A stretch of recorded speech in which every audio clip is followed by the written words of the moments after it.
So we're now back in full effect. Going Off podcast with the Niggaz for Life review. Follow up to Straight Outta Compton.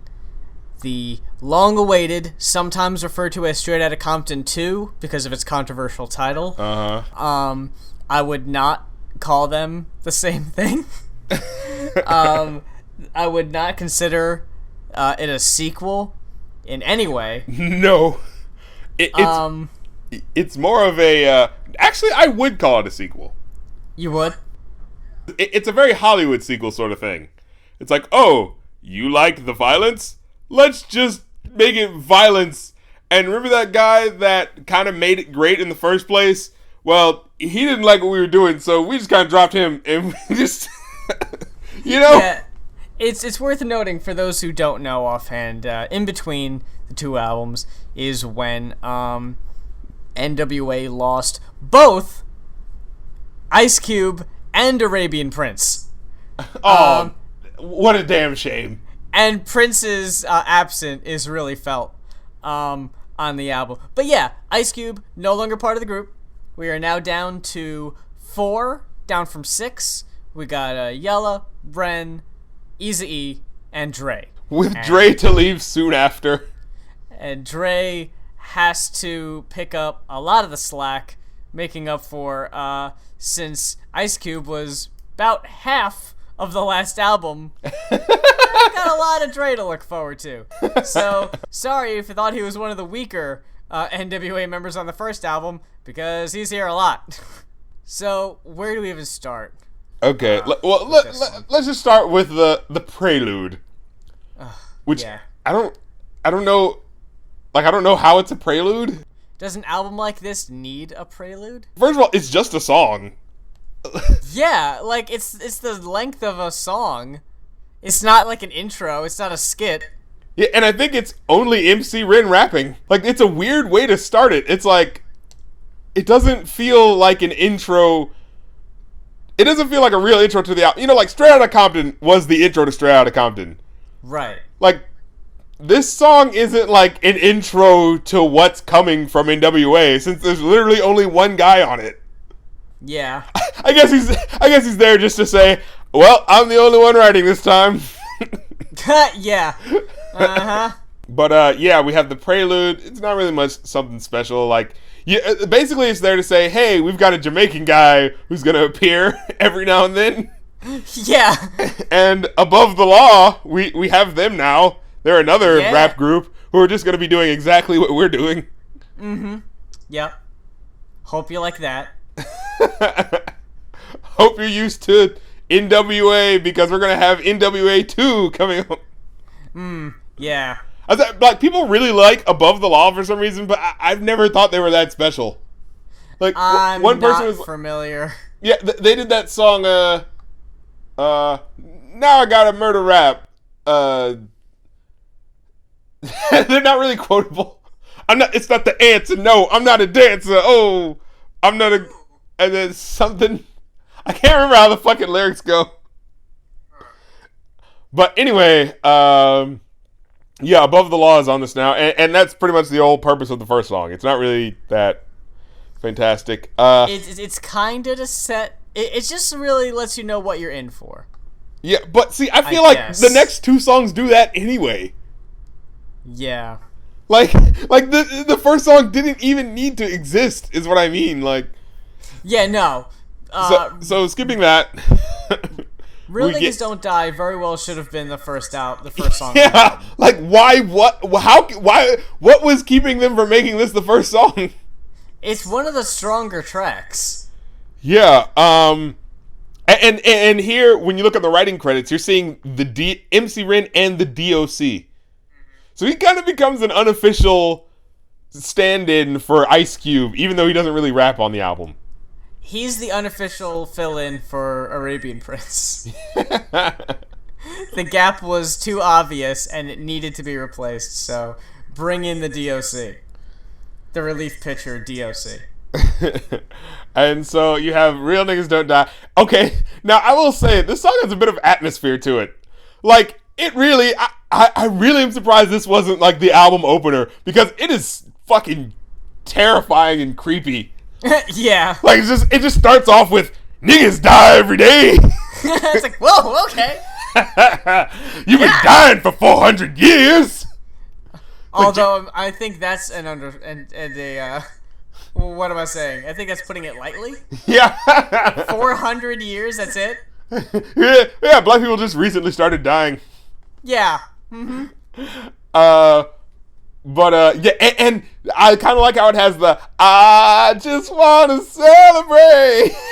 I think it's a really weird use of a sample. I was confused by that one. I love how confusing it was, though. Because it's just chaotic. Yeah. It's just like when it hits, it just gives you this feel of like, what the fuck? Because, it's just like, I'm a nigga, you gotta fucking kill and murder. I just want to celebrate. I think the album starts off strong if you don't count the prelude. Yeah. Because with that one and Niggas for Life, although it may seem like there's a bit of a trend going on here. It's a back-to-back sort of... Yeah, it's a double dose. But I like both these tracks. I like the repeating kind of theme. Yeah, why do I call myself a nigga, you ask me? It's something not present in N.W.A. songs up to that point. I guess if you don't count something like that, where it's like something that goes from verse to verse. But boy, does it really fall apart at Protest. Yeah, okay, so Niggas for Life is cool. It's just like, and I like it. Like, it starts off with it actually feels like the sort of, like, we're gonna get the album that is, okay, you're angry at this, we're gonna give you more. Because literally, like, my girlfriend counted. I was like, can you count? Because I'm trying to listen to the lyrics themselves. Okay, in Real Niggas Don't Die, they say the word nigga 42 times. Oh, God. And then in the very next track, Niggas for Life, 61. Not counting any other curse words. That's 103 times in less than 8 minutes. I would say using any word that much is lazy writing. It doesn't necessarily have to be that, but it's just like, man, really? Oddly enough, though, after those two songs, they kind of stopped saying it as much. It kind of falls off. Like, it's like they were like, all right, we kind of front-loaded the N-word. Well, too bad. That's where the strength of the album was, because after that, it really just kind of, it loses steam. Oh, really fast. Like, nosedive isn't an appropriate enough word. Yeah. It's a 90-degree angle just drop. Yeah, it just falls the fuck off. Yeah, and talking about things the last album didn't have, this album has skits. Yeah. Because that's what you need on your N.W.A. album. Skits. Yeah. I didn't associate N.W.A. with dancing, and I didn't associate them with funny little interludes. But here they are. In spades. There's like 4 of them. Yeah. Unnecessary, too. None of them are funny, either. Yeah, like the protests. Okay, first of all, that protest interlude, it's the perfect example of basically what the first half of this album is. The first half of the album is just... Hey, stop! Stop the fucking camera! I've been hit! That is Evil for Zagging. There you go. Chaotic, just gunshots. You don't know who's shooting at who. You don't know why the gunshots happening. You don't know why anyone's angry. You just know gunshots are happening. And in case you're hoping that the other skits, I guess, elaborate on this or delve deeper, no. They're all individual and unrelated to each other. Protest goes into the first single of the album, Appetite for Destruction, which is loud.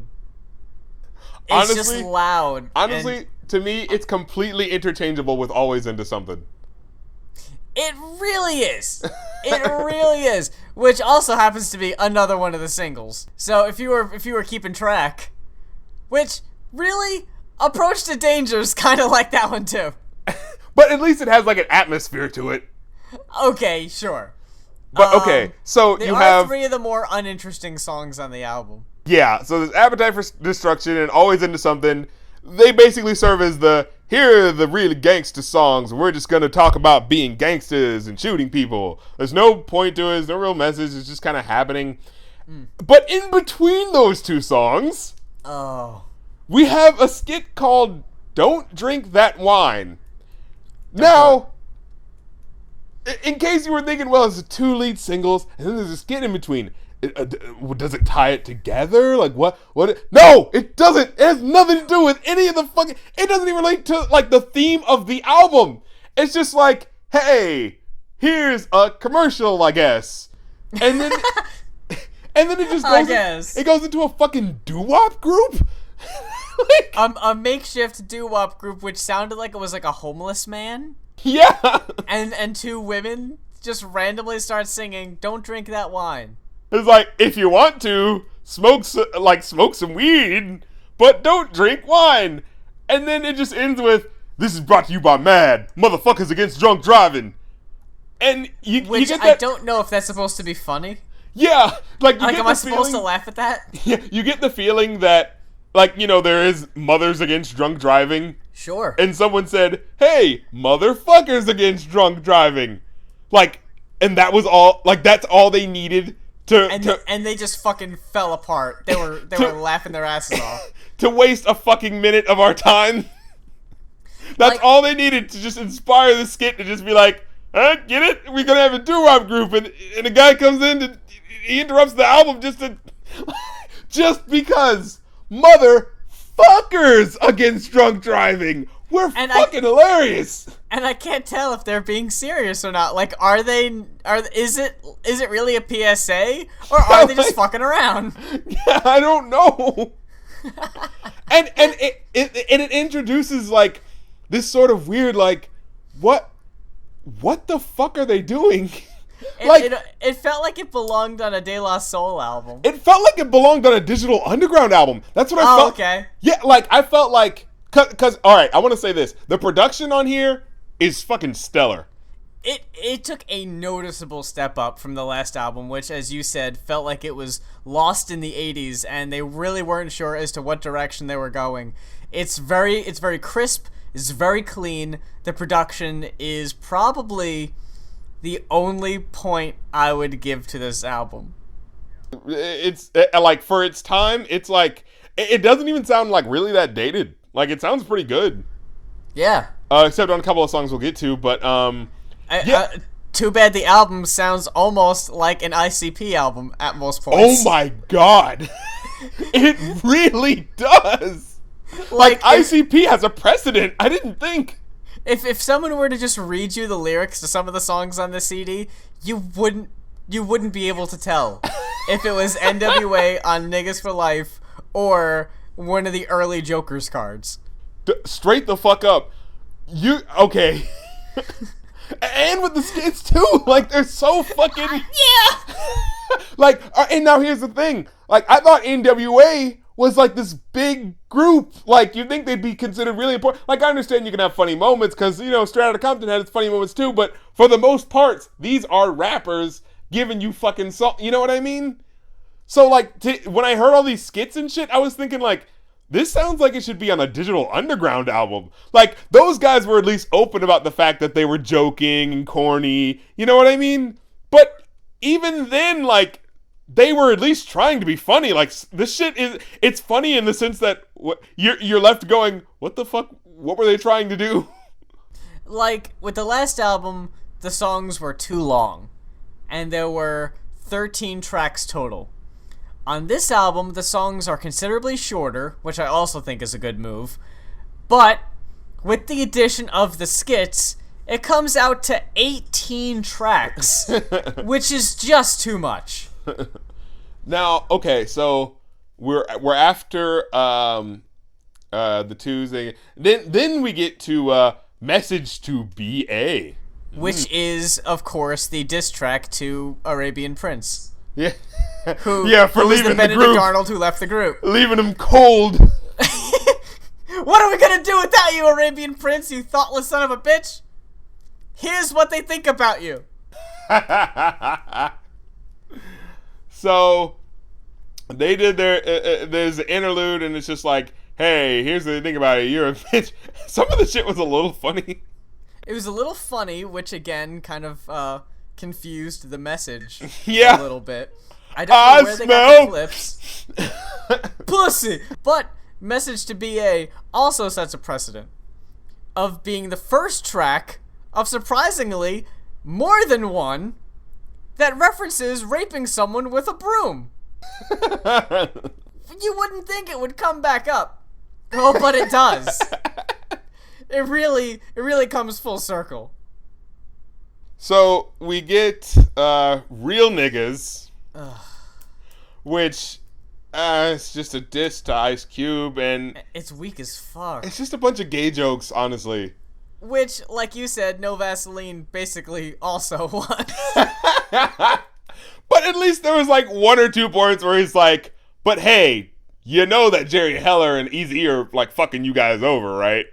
Like, at least there was that point. This, usually you can tell when people are dissing each other who's the one who's probably in the right, because they at least like bring up a point. Usually the person who's in the wrong or has no dog in the fight just makes a bunch of aimless jokes at the other person because they have no legitimate claim to go off of. And I gotta say that, I guess a privilege of listening to this album in 2015, and we know how things turn out. Listening to Real Niggaz and hearing them talk about how N.W.A. are like through the 90s, like they're gonna be a thing for the next decade, and how they talk about like, nothing can stop the juggernaut that is, and like, you're ripping us off and you're just copying our style, and talking about how Ice Cube ain't gonna be shit. It's really funny in hindsight. And it doesn't help that it's so early in the album that it almost makes it hard to take him seriously throughout the rest of the album because you know how things turn out. Yeah. So, do you what want do to they follow that up with? Well, what do they follow up a diss track with? What gold? Where can they go? Well, apparently they've had enough with killing men. Yeah, enough of that. Now they've had their fill. Now it's time to kill some women. In the track To Kill a Hooker, which I don't think there's really anything else you need to say. Oh. Other than there's a track called To Kill a Hooker. And it's not a James Bond parody. It's not a parody of To Kill a Mockingbird. What it is, the reputable crew of N.W.A, the upstanding gentlemen, are riding in their car. They see a woman on the side of the road, they think she is attractive.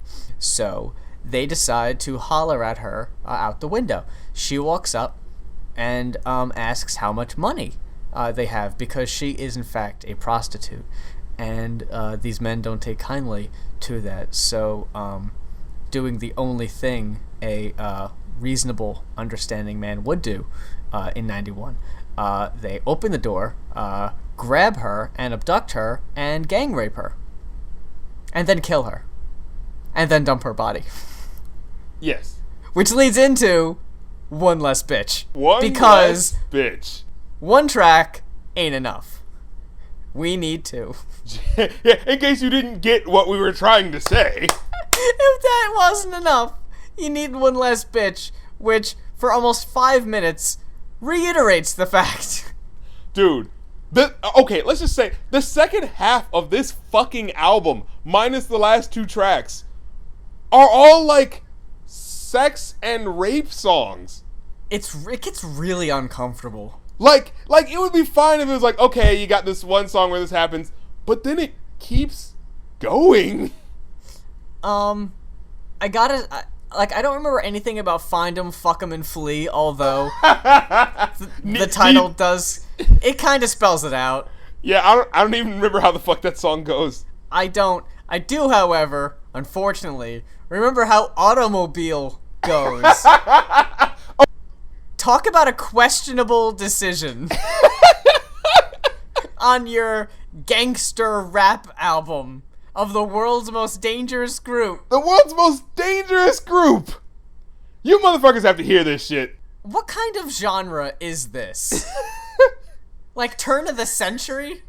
Okay, I heard this song a long time ago. I heard it when I was 12. Oh. Yeah, I heard this song first when I was 12. A friend of mine played it for me. I didn't know who it was when I first heard it. I thought it was just some joke group. I thought it was like some Afro Man shit. I was just about to say, you said you thought it was a joke group. It was. I thought it was some group that everyone forgot about. They made a stupid little song, and maybe that was their one hit, and everyone forgot about it. Not fucking N.W.A! No. Fucking supposed to be the goddamn legendary rap group of the late 80s and early 90s.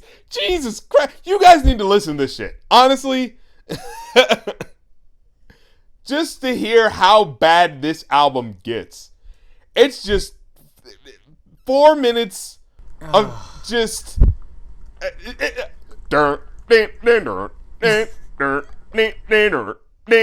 doesn't expand any more than that. That's the beat for the whole damn song. And it's fucking Eazy-E and Dr. Dre singing back and forth. Dr. Dre sounded like fucking Bill Cosby trying to sing.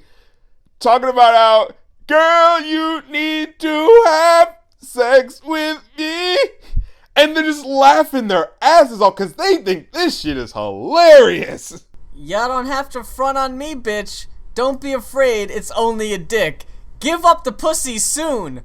All I want is a little woo. Or get your groupie ass out my hotel room. I will admit, I laughed at Eazy-E. Once again, his delivery. Just the high voice. He sounds like a squirrel. Like, don't be afraid. It's only a dick.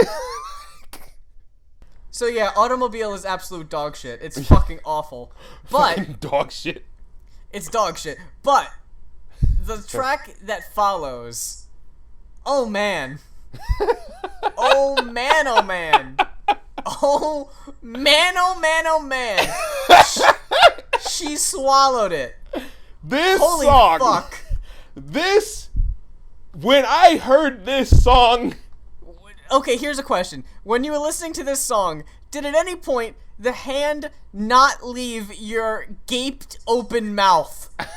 Because you were just so astounded. Oh my god. I pulled up the lyrics because holy shit. This is... I gotta quote some of this one. This isn't even like fucking, oh, we're just trying to offend. No, this is just fucking sick. Like, there's no entertainment value from this.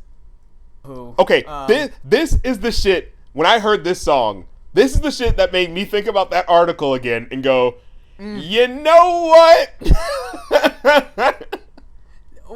You know what? Dre may very well be the world's biggest dick. The world's biggest dick. That fucking line. It's the world's biggest dick. It's the world's biggest dick. What sample is that from? The fucking slurping sound. You should this is like I don't want to hear this shit again. No. Just like from the in your ear, just no one wants to fucking hear that shit. Continuously. Like it's not just like, oh, it's for a second. No, it's part of the beat. And like I said, like it's the type of shit that made me think about that article again about how, you know, N.W.A. build their thing on misogyny. It's like, well, you're half right, because the first album was just about killing black people. Now the second half of their 1/4 of their fucking legacy is just about fucking bitches, and this is the fucking worst. Please continue. So there's the first verse. It's just the guys, and they're all like gang banging a chick, I think. But this is the second song on the album that features the aforementioned broomstick. She likes sucking on dicks and licking up nuts, and they even take the broomstick at the butt. Just to say they did it with a rapper, but the pussy was more fishy than red snapper. Oh, I actually forgot. It's preceded by the line, and if you got a gang of niggas, the bitch would let you rape her. How'd I forget about that one? Okay, I forgot something. On the One Less Bitch song, do you remember the outro by Eazy-E? Okay, here's my thing. I listened to this album less than 2 hours ago, and I've already blocked it out, like, so bad. Here's my thing. Usually, rappers get behind the defense of, I'm not calling all women bitches, just the women that fill that role. You know, you hear that shit. Uh-huh. This nigga Eazy-E, on the end of the song One Less Bitch, he says, a fool is one who believes that all women are ladies. And I'm like, all right. You know, like, yeah, sure, fine, whatever. And then a nigga is one who believes that all ladies are bitches. And I was like, okay. Right. And I was like, okay, I see what you're saying. Like, hey, not everyone's perfect. And, like, not every woman is like, oh, you need to praise them because they're women and they're great. But not every woman is all terrible. And it takes, you know, you'd be an idiot in one respect and you'd also be stupid in another respect. You know what I mean? But then he says,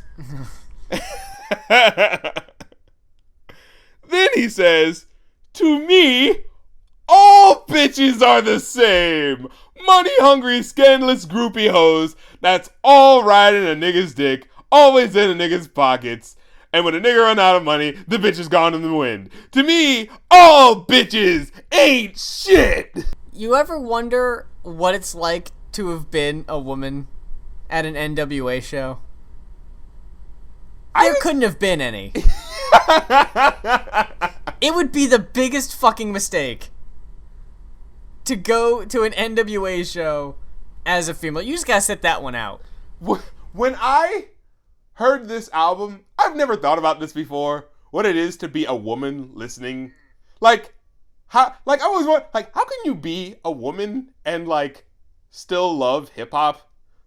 Like, yeah, like, cause I'm a guy and I can be like, all right, I mean, sure, yeah, okay, but like to be like in 1991. You're a female rap fan, you know, because there are lots of women who listened to hip-hop back then, you know? People like to act like it was only dudes, but no. Lots of girls listen to hip-hop, you know? Lots of girls grew up listening to hip-hop, or else, you know, fucking Salt and Pepper wouldn't have fucking existed. You're listening to Salt and Pepper. You're listening to, oh, shit. What was the group that did Supersonic? JJ Fad. You're listening to JJ Fad, produced by Arabian Prince. Arabian Prince. Isn't that the guy? Isn't he from N.W.A? I know he left the group, but let me listen to their second album. Oh no, what a mistake I've made. And now you're listening to it and you're like, you know what? As much as I think this is really controversial and saying all this negative shit, you know what? This is the reality of what's going on in the poor black community. So I'm gonna ride with it. I'm gonna listen to this album because I think they're spitting the real shit. And then you get to One Less Bitch. Then you get to One Less Bitch. Then you get to She Swallowed It. Going back to that one. The second verse, which is telling a story. And I do gotta say, there is a good bit of storytelling on this song. I do gotta give him that. Someone is at the movies with their chick who is not fucking him, and he's like, "Oh man, this sucks." He looks over. Oh man, dry dick syndrome. Right? Am I right, guys? And he looks over, and there's a car where like a whole bunch of guys are going to town on this one chick, and he's like, "Man, I wish I was in that car." So is that how that happens? That's how it happens. Yeah, man, I wish I was the sixth person to fuck that one girl in that car. And then he shows up, he walks up to the car, they recognize him, and he's automatically next. And my turn was like, next. I couldn't see a face. All I saw was the pussy and chest. I wanted to see the face. Peep over the seat. Oh shit, it's the preacher's daughter. And she's only 14 and a hoe. But the bitch sucks dick like a specialized pro. She Jesus. looked at me. I was surprised. But was it passing up the chance of getting my dick back tied? That's what it says. Baptized. Baptized. I forgot. Right, because preacher. I told the bitch to do it quick. You little hoe, hurry up and suck my dick.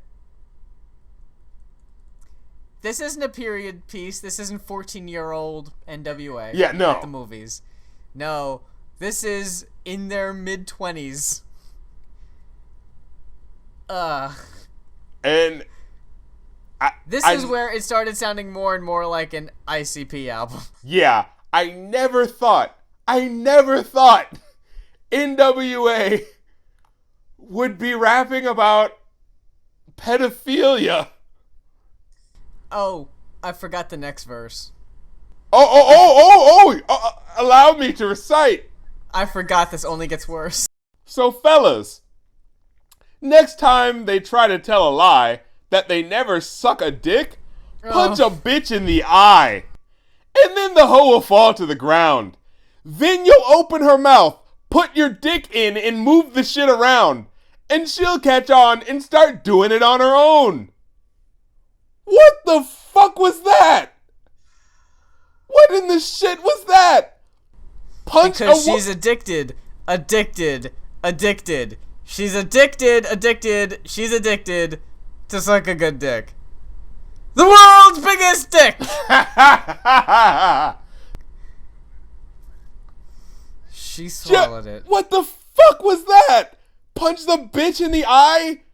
Then she'll fall to the ground. So she's fucking unconscious. Then Well, you open up her mouth. semi-unconscious, because eventually she comes to her senses and starts blowing you. And she realizes that, you know, she's gonna be dealing with quite the struggle if she fights back. Yeah, she's already got a taste of what's to come. And for the rest of the album, I just didn't fucking care. Yeah, you just kind of become numb after. Yeah, I was just like 1,000-yard stare after she swallowed it.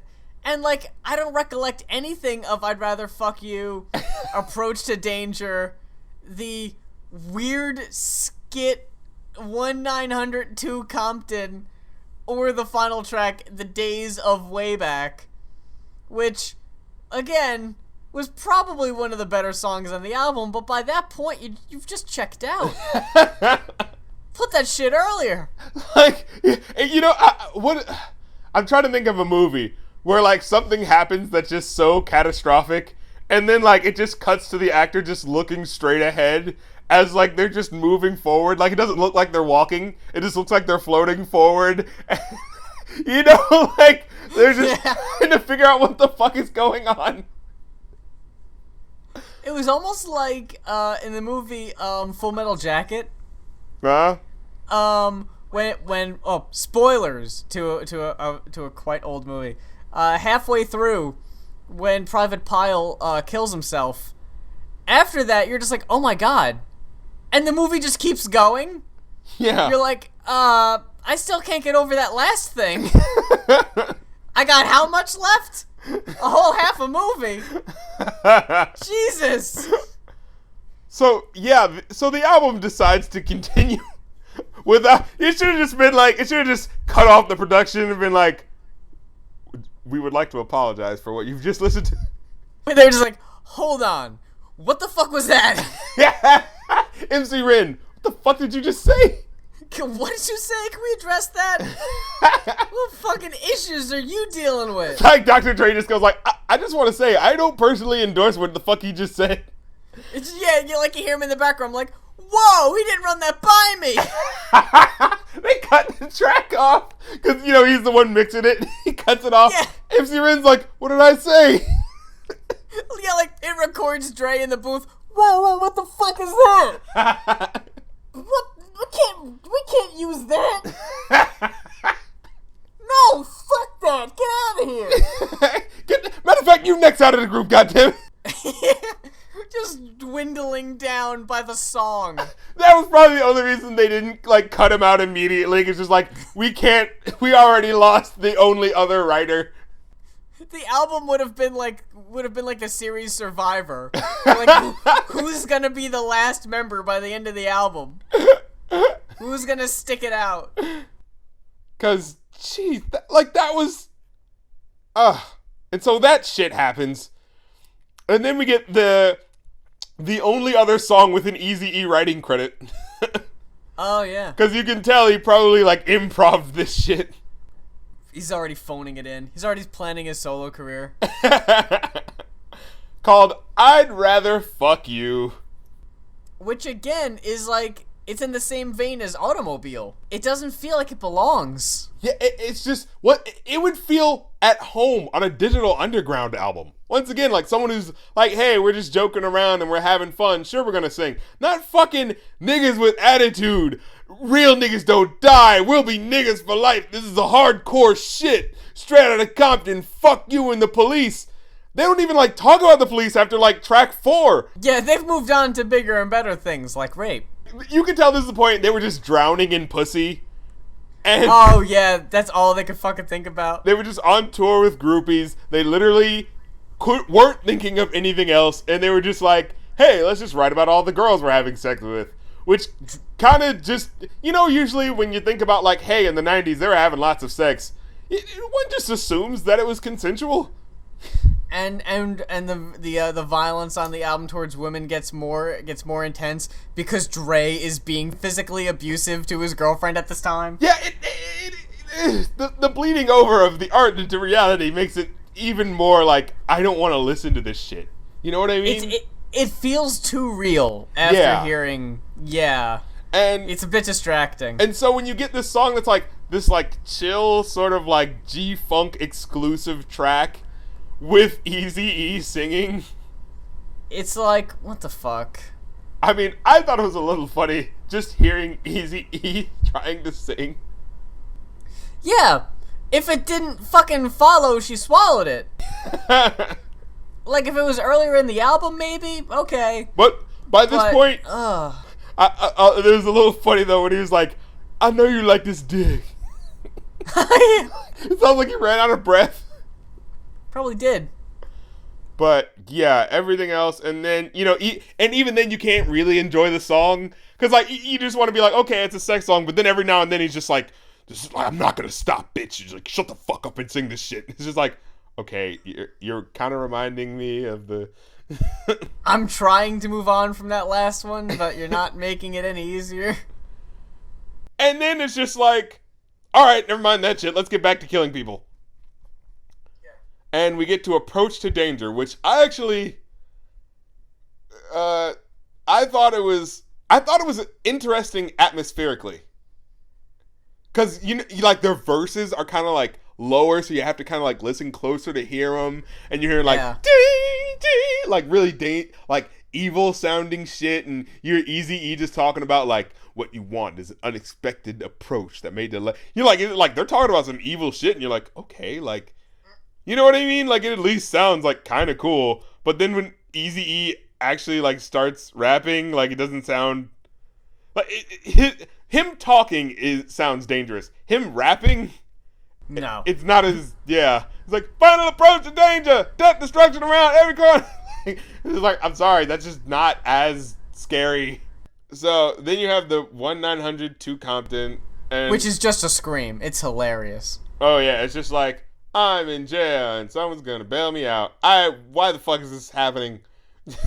Like, why isn't this over Were yet? you asking why the album was happening? The guy like, in you're the just skit, listening to it like, why is this happening? the guy in the skit is like, why haven't you turned this off yet? If I were you, I would have been gone by the diss track. Like, there's really nothing else you need to... There's fucking nothing to see here. Mm-hmm. So then we just get just a sort of, hey, let's talk about how hard life used to be and how things are better now. It's not a great song. Especially not at the end of it. Like, it doesn't feel earned. No. Like, it's just like, man, life sure was hard for me, but things are better now. It's just like, dude, fuck you. Things were hard until I turned to a life of rape and murder. You listening, kids? Hear me out there? Rape and murder is the key to success. Just look at me, Dr. Dre. Fuck you. And so now we end this fucking piece of shit album. I don't give a fuck that it was 20 years ago and, oh, since it's an older album, I'm supposed to like it. No, fuck this album. Fuck this album. I give it 1.5. Yeah, about the same. Yeah, 1.5. 1.5. It's not a strong follow-up to what I already thought by today's standards was kind of a weak album. Their legacy is quite flawed. Here's where I would say, if it wasn't for the cultural impact the group had, there's no reason we should be talking about them in 2015. Yeah. Musically, they don't offer anything that really stands the test of time. Their legacy is... It says more than their music ever did. The artists that Dre has given us since then are more entertaining than he ever was as a rapper.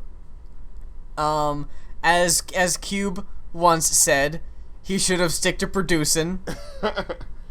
Well, see, if he would have come out and been like, hey guys, here's Dr. Dre's pre-Chronic album. You want to hear what I'm doing in between, like, the last album? Because this is basically just Dr. Dre figuring out what he's going to do before he releases his own album. Yeah. Production-wise, it's just, like, it was him being able to do what he wanted with the comfort of knowing that, well, whatever they do, they're going to sell because they're the world's most dangerous group. Which, like, why did they get that moniker? Did they explain that in the movie? Like, why were they considered the world's most dangerous group? Solely because of Fuck the Police. Really? If they... Because what else? Like, if they didn't have Fuck the Police, what... The only reason they mattered is because they pissed off the law. Which is a pretty big fucking deal. But it's kind of funny to think that... Like, it's not like Public Enemy where they had a whole bunch of songs that were addressing things that... Like, most of it's not really. Yeah, it really is just... They... just happen to be really influential. But, you know, does that mean that the music was always great? No. Like, some people use the example, they say Yoko Ono inspired a lot of female artists to do their thing. And that's great, because we have their art now. That doesn't mean her shit was good. No, far from. In fact, it's probably like, oh my god, she is fucking it up for female rock artists out here. Somebody's got to step up to the fucking plate. Jesus. Fuck Niggaz for Life. I'm sorry. It's not a good album. It's actually probably the introduction to the, oh, you liked that? Let's do that, but worse for hip-hop. Yeah. I think it's sad that that's the last full-length album by them. It's like, that's the end of their legacy as a group. You got a mediocre album with a couple noteworthy tracks and then just a really crappy album to follow it. Well, this was a fun retrospective on a band that 3 weeks ago I didn't give a fuck about and I haven't thought about in years. It was fun revisiting and listening to two albums that I probably won't listen to again for years. Well, I actually have Straight Outta Compton because, I mean, I'm the rap critic, I have to. But oh, okay, I see. you know. But I'll definitely come back to whenever I listen to the album, I go to Straight Outta Compton, Fuck the Police, Gangsta Gangsta, and then I just skip straight to Express Yourself and I Ain't the One in Dope Man, and then that's about it. Yeah, about almost half of that album is pretty decent. And as far as fucking... Matter of fact, the first album is Ice Cube. And yeah, it really is almost like an Ice Cube album. The second album is Dr. Dre's album. Yeah. Because as far as the beats are concerned, they're really good, but everything else, Jesus. Find 'em, fuck 'em, and flee. Oh, God. Find 'em, fuck 'em, and flee. Here's the 3-part system. Like, he had to use alliteration. Like, he was just so fucking clever. Yeah, it's like, find him, fuck him, and run. No. No, it's not right. We can't put Find this him, song fuck him, out. and leave. No. Locate him, love him, and leave him. That was the first name. That was the first working title. It's like, dude, I get it. Alliteration's your thing, but fuck. And flee. Like, Flee. really? Did people in the hood use that word back then? Oh, shit. Yo, one time's coming. Flee. Flee. Scatter. Get scarce. Make yourself scarce. Amscray.